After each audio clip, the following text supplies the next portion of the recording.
이 교재는 여기 보시는 것처럼 케미스트리라고 하는 교재인데요. 아마 7판과 8판이 있을 거예요. 그래서 7세나 8세 어떤 것을 이용해도 괜찮고요. 주로는 이제 수업 영상 자료를 중점으로 보시고 나머지 수업 영상 자료에 포함되지 않은 내용들은 교재를 통해서 보완을 해주기를 부탁드립니다. 이 교재는 총 22장으로 구성되어 있고요. 가능하면 많은 내용을 본 수업에서 다 다루려고 하고 있지만 전체 분량이 상당히 많기 때문에 그 중에 여러분들한테 그래도 꼭 필요하다 하는 부분들을 발췌해서 수업을 진행을 할 거예요. 그래서 그 점은 좀 양해를 해주시고, 혹시 여러분들이 화학 분야에 궁금한 내용이 생긴다 하면 이 교재를 통해서 언제든지 찾아볼 수 있는 기회를 가지면 좋을 것 같습니다. 그래서 오늘은 제1장인 물질과 측정에 대해서 진행을 할 겁니다. 자, 이제 본격적으로 수업을 해보도록 할게요. 화학에서 다루고 있는 물질은 보통 이제 여러분들 그냥 물질 하면 손에 잡히는 형상이 있는 어떤 거 이렇게 생각할 수 있죠. 근데 화학에서 보다 조금 학문적으로 얘기를 한다면 물질에 대해서는 이렇게 정의를 하고 있어요. 물질은 질량을 가지고 있고 공간을 차지하는 것이다. 이렇게 얘기해 있어서 물질 그 자체가 질량과 공간, 즉 부피를 가지는 어떤 형태의 것이다 라고 볼 수가 있을 것 같습니다. 물질의 분류의 측면에서는 물질의 상과 그 다음에 조성에 따라서 우리가 분류를 할 수 있는데요. 여러분들이 그 고등학교 화학 시간에 고체, 액체, 기체 너무나 익숙한 용어로 배웠을 거예요. 이런 것들은 모두 상에 의한 분류입니다. 즉 물질이 가지고 있는 형태에 따른 분류다. 이렇게 볼 수가 있어요. 가장 큰 차이점은 고체는 모양이 정해져 있다 라는 부분이 큰 차이고요. 액체는 모양이 변하지만 부피는 정해져 있다 라는 차이가 있고요. 기체는 모양과 부피가 모두 변할 수 있다 이렇게 되어 있습니다. 그래서 아마 그 대표적인 고체의 특성을 보면 여러분 주변에서 아주 쉽게 찾을 수 있는 것들이 책상, 의자, 칠판, 분필 뭐 이런 것들이 많이 있고요. 액체는 물, 그죠? 음료수, 우유 뭐 이런 것들이 보통 액체로 많이 생활 주변에서 볼 수 있죠. 기체는 여러분들이 살아가는 데 있어서 절대적으로 필요한 공기, 이거 아주 대표적인 기체죠. 그래서 그 공기를 통해서도 볼 수 있다시피 기체는 굉장히 부피와 모양이 유연성을 가지고 있다라고 보시면 됩니다. 그래서 물질의 상에 따라서 고체, 액체, 기체로 나눈다 볼 수 있고요. 두 번째 구분 기준은 조성이에요. 조성이라는 것은 물질이 가지고 있는 성분이다 이렇게 보면 될 것 같습니다. 단일 물질이냐 순수한 물질, 그죠? 여러 개 혼합되어 있느냐 그럼 혼합물, 아주 심플하게 나눌 수 있어요. 그래서 한 가지의 물질 형태로 되어 있는 것을 순수한 물질 이렇게 얘기를 하고 있고요. 순수한 물질이기 때문에 그 가지고 있는 특성이 고유한 특성으로 구분되어 있다라고 보시면 됩니다. 순수한 물질에는 우리가 보통 원소나 화합물로 되어 있다라고 보고요. 원소나 화합물에 대해서는 이 뒤에서 또 설명이 들어갈게요. 혼합물의 경우에는 2개 이상의 물질로 구성이 되어 있기 때문에 이 물질이 균일한 형태로 되어 있느냐, 균일한 성분으로 되어 있느냐에 따라서 균질 혼합물 또는 그렇지 않으냐에 따라서 불균질 혼합물 이렇게 나눌 수가 있습니다. 그래서 여러분 책에 보시면 이렇게 물질의 분류 체계에 대해서 아주 자세하게 도식의 형태로 나와 있어요. 첫 번째의 형태가 뭐냐면 물질의 형태에 따라서 분류할 수 있는 체계. 아까 뭐라 그랬죠? 형태가 고정되어 있느냐 그렇지 않느냐에 따라서 우리 고체이냐, 그죠? 아니면 고정되어 있지 않으면 액체와 기체다 이렇게 나눌 수 있어요. 액체와 기체의 경우에는 다시 또 부피가 고정되어 있느냐에 따라서 액체냐, 부피가 자유로우냐에 따라서 기체, 이렇게 나누어질 수가 있습니다. 그래서 사실상 이 앞부분은요, 여기의 부분은 여기서부터 요 위에 대한 부분은 아까 우리가 물질의 분류 체계에서 썼던 상에 의한 분류다, 이렇게 얘기할 수 있어요. 그렇다면 이 아랫부분은, 그렇죠? 바로 이 아랫부분은 조성에 의한 분류다, 이렇게 얘기할 수 있습니다. 그래서 여러분 여기 보시는 것처럼 혼합되어 있느냐 그렇지 않느냐에 따라서 혼합물 또는 순수한 물질, 이렇게 구분하고 있고요. 혼합물의 경우에는 어떻게 구분한다고요? 네, 물질의 종류가 불균일하면 불균일 혼합물, 균일하면 균일 혼합물, 이렇게 얘기하는데요. 균일 혼합물에는 보통 액체나 합금이 대표적인 예라고 볼 수가 있습니다. 그래서 요 균질 혼합물의 경우에는 다시 또 이게 고체냐 아니냐에 따라서, 고체라면 알로이라고 하는 합금, 액체라면 용매, 보통 용질로 구성되어 있는 액체, 이렇게 분류할 수 있어요. 순수한 물질의 경우에는 그 순수한 물질을 구성하고 있는 원소가 몇 개냐에 따라서 나눌 수가 있는데요. 원소가 한 개로 되어 있으면 원소 그 자체, 엘리멘트라고 하는 원소 그 자체라고 얘기할 수 있고요. 한 개 이상이면 컴파운드, 화합물이다 라고 얘기할 수 있습니다. 이 화합물에 대해서도 우리 뒤에 조금 더 자세하게 배우도록 할게요. 자, 원소와 화합물에 대해서 조금 더 세부적으로 보도록 하겠습니다. 먼저 원소는요, 여러분들 아마 귀가 따갑게 그 고등학교 화학 시험에 나오는 단골 메뉴일 겁니다. 쪼개질 수 없는 물질이다, 이렇게 돼 있죠. 쪼개질 수 없는 물질. 더 이상 쪼개질 수 없는 물질이 원소라고 되어 있고요. 지금 118개 정도 원소가 되어 있고, 자연에 존재하는 건 약 91개 정도 자연에 존재한다, 이렇게 되어 있습니다. 그 원소는 원소의 각 원소마다 자기 이름이 있죠.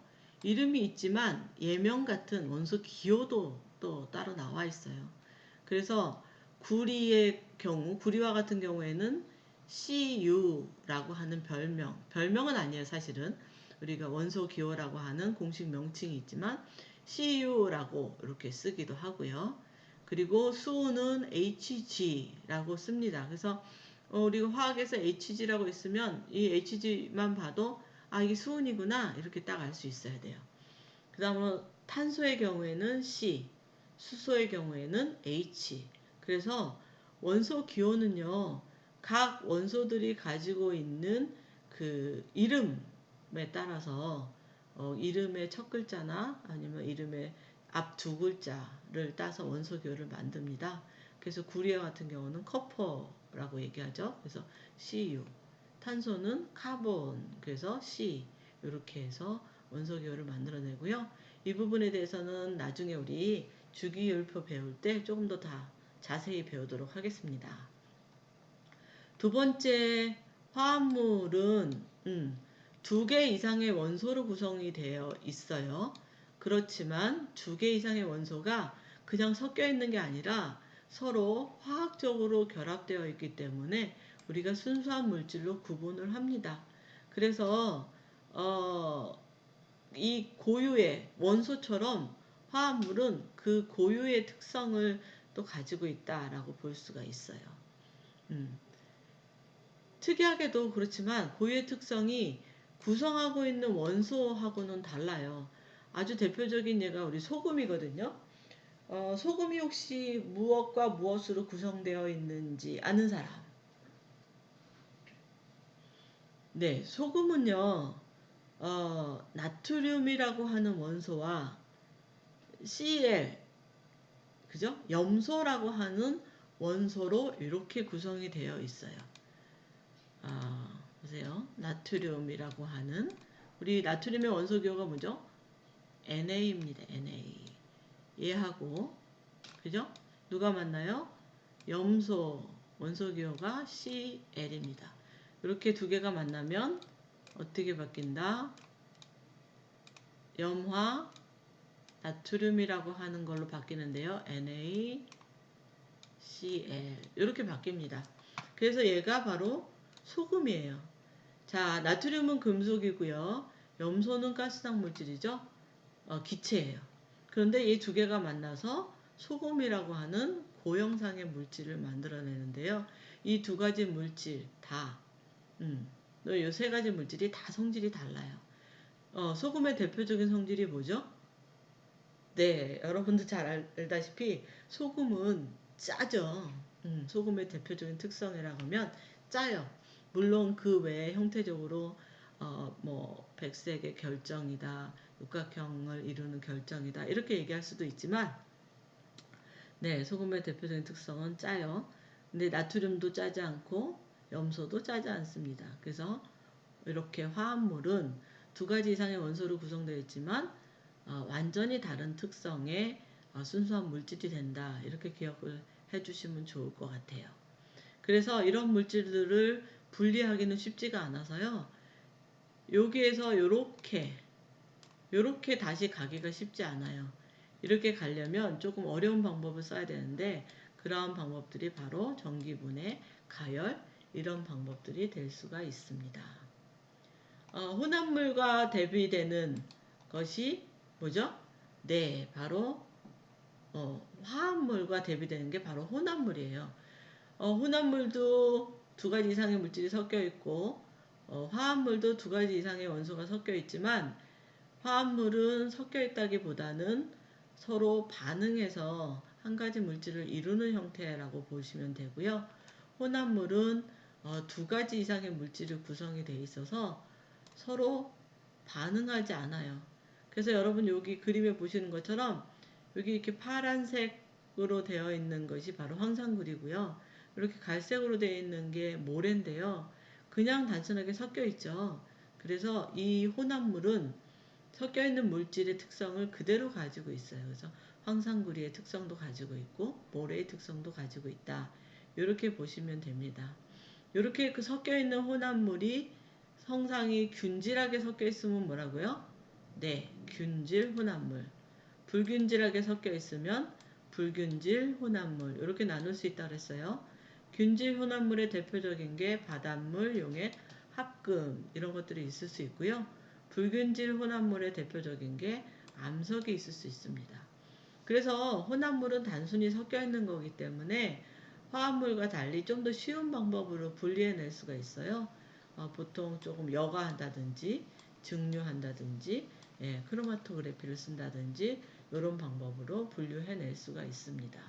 그래서 우리가 지금 물질의 그 종류와 특성에 대해서 지금 간단하게 살펴봤어요. 다음으로는 이런 물질들을 측정하는 측정의 단위 또는 측정의 방법들에 대해서 배울 건데요. 먼저 그 측정이라고 하는 것은 그렇죠. 도구를 가지고 이 물질이 가지고 있는 무게나 부피, 길이 등을 재는 걸 우리가 측정이라고 이렇게 얘기를 합니다. 그래서 반드시 단위가 필요한데요. 이런 단위는 지금 우리가 일반적으로 쓰고 있는 미터계 단위가 있고 또 영국이나 이렇게 유럽에서 많이 쓰고 있는 영국계 단위들이 있어요. 그리고 국제적으로 이런 것들은 약속을 해서 이렇게 국제 표준을 만들자 하는 국제 단위계가 있는데 이런 국제 단위계는 SI 단위계라고 하는 명칭으로 또 불립니다. 기준 단위를 살펴보면요. 여러분들 이 표에서 보시는 것처럼 측정을 할 수 있는 것들은 대표적으로 세 가지죠. 길이, 그죠? 그 다음에 질량, 그 다음에 부피. 요게 대표적으로 측정할 수 있는 부분이라고 할 수 있어요. 길이의 대표적인 단위는 우리가 미터. 우리 미터법으로 먼저 얘기할게요. 미터입니다. 질량은요, 뭐라고요? 네, 그람으로 얘기할 수 있고요. 부피는 가장 대표적인 영어로는 리터라고 얘기를 합니다. 이것이 가장 기본적인 단위고요. 여기에서 단위가 1000배씩 커질 때마다 또는 1000배씩 작아질 때마다 그 앞에 접두사를 붙여서 우리가 단위를 표시를 합니다. 그래서 길이가 미터인데요. 미터보다 1000배 큰 1000mm, 1000m는 우리가 1km 이렇게 얘기해요. g보다 1000배 큰 1000g은 1kg 이렇게 얘기를 합니다. 그죠? 그래서 1000배 큰 경우에는 우리가 접두사를 킬로의 그 앞자인 K, 그보다 더 1000배 큰 경우는 메가 여러분들 많이 들어보셨죠? 그래서 M, 대문자로 씁니다. 그보다 더 1000배 큰 경우에는 기가, 그리고 그보다 더 1000배 큰 경우에는 테라라고 씁니다. 그래서 기준 단위보다, 그죠? 기준 단위보다 큰 경우에는 모두 대문자로 쓰고요. 기준 단위보다 작은 경우에는 소문자로 씁니다. 1000배 작은 경우에는 미리. 그래서 1m보다 1000배 작은 경우. 1m의 1000분의 1은 어떻게 쓰죠? 네. 1mm 이렇게 쓰죠. 그보다 1000배 작으면 마이크로미터, 그 다음에는 나노메타, 그 다음엔 피코메타. 이렇게 각각의 접두사를 쓰는데 큰 경우에는 대문자, 작은 경우에는 소문자 쓴다. 이렇게 기억하시면 되고요.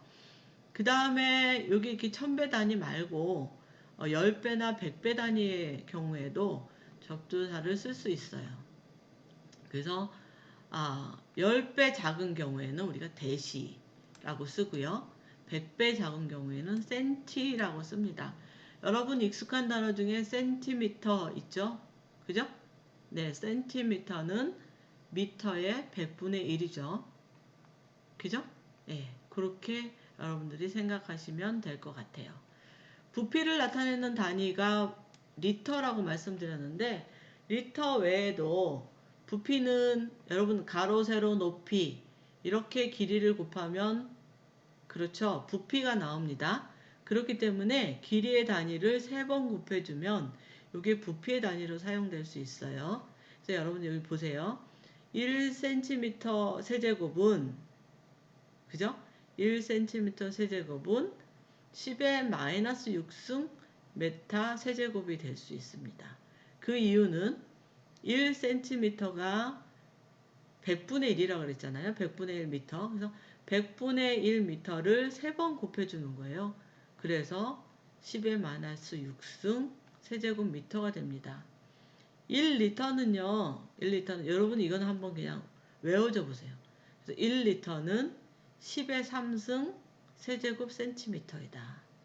그래서 1ml는 1 세제곱 센티미터이다. 요거 하나만 여러분이 외워주시면 부피의 단위에서 리터와, 그죠? 미터의 단위를, 세제곱 미터의 단위를 환산하는데 큰 어려움이 없을 것 같아요. 네. 자, 요거는 꼭 단위의 환산은 숙지해 놓도록 합니다. 그 다음에 측정 단위 중에 길이, 질량, 부피 외에 우리가 가장 많이 사용하는 게 온도라는 측정 단위가 있죠. 온도를 측정하는 가장 기본적인 단위는 우리가 지금 쓰고 있는 섭씨, 그죠? 도씨라고 표시되는 섭씨가 있어요. 셀시어스의 약자 C를 붙여서 쓰고요. 그 다음에 아까 영국계의 단위가 우리 또 있다 그랬잖아요. 이런 데서 쓰는 화씨의 단위가 있습니다. 도 F라고 쓰고요. 그 다음에 화학 반응에서 주로 사용되는 K라는 켈빈 온도가 있어요. 얘는 특이하게 여기 보세요. 도 C와 도 F는 다 도를 붙여요. 도를 붙여요. 그렇지만 여기는 도가 없다 하는 부분을 반드시 기억해 주세요. 각 온도 단위끼리의 온도 변화는 보시면 도 F에서, 그죠? 아니 도 C에서 도 F로 변환을 할 때는 1.8 를 곱해주고요. 더하기 32를 해줍니다. 그러면 섭씨 온도가 화씨의 온도로 변환될 수 있어요. 켈빈 온도의 경우에는 섭씨 온도에 273.15라고 하는 고정된 값을 더해주면 바로 켈빈 온도로 바꿀 수가 있습니다. 여러분들 이거 단위 변환해서 많이 사용하니까요. 꼭 명심해서 잘 알아두시기 바랍니다. 그 다음에 아까 이제 우리가 단위 중에 영국계 단위, 미터계 단위 있다고 했는데요. 요건 한번 여러분들 참고적으로 알아두세요. 미터계 단위와 영국계 단위를 변환하는 방법이 이렇게 있다라고 보시면 됩니다. 그 다음으로 우리 측정에 있어서의 가장 중요한 포인트 부분입니다. 이 부분이 가장 중요한 포인트예요. 유효 숫자라고 하는 포인트인데요. 너무 중요해서 여러 번 제가 설명하고 여러분들이 여러 번 해야 되고요. 이 화학에서 또는 우리 나중에 화학 실험에서도 이 부분을 배울 거거든요. 그래서 이 부분은 꼭 조금 집중해서 여러분들이 보시면 좋을 것 같아요. 측정은 무엇으로 하죠? 그렇죠. 도구로 하죠. 도구에는 뭐가 있어요? 여러분들이 도구에 보시면 여러분들 옆에 혹시 자 있으면 자 보세요. 자에 우리가 눈금이라고 하는 게 있죠. 이 눈금이 바로 우리 유효 숫자를 결정지을 수 있는 하나의 중요한 포인트가 돼요. 자, 1mm까지 되어 있는 자가 있다면 여러분들 어디까지 잴 수 있어요? 네, 밀리미터까지 잴 수 있죠. 그죠? 0.1g을 표시하는 저울이 있다면 여러분들 어디까지 잴 수 있어요? 0.1g까지 잴 수가 있죠. 그렇죠?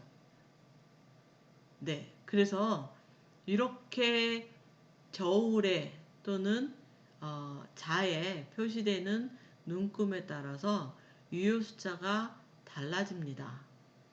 그리고 또 유효 숫자와 유효 숫자의 계산이나 또는 유효 숫자를 표시하는 방법들에 대해서 우리가 조금 더 본격적으로 배워볼게요. 자, 이 내용은 조금 내용이 많기 때문에 우리 잠깐 쉬었다가 다음 시간에 다시 시작해 보도록 하겠습니다. 네, 잠깐 쉬었다 만나요.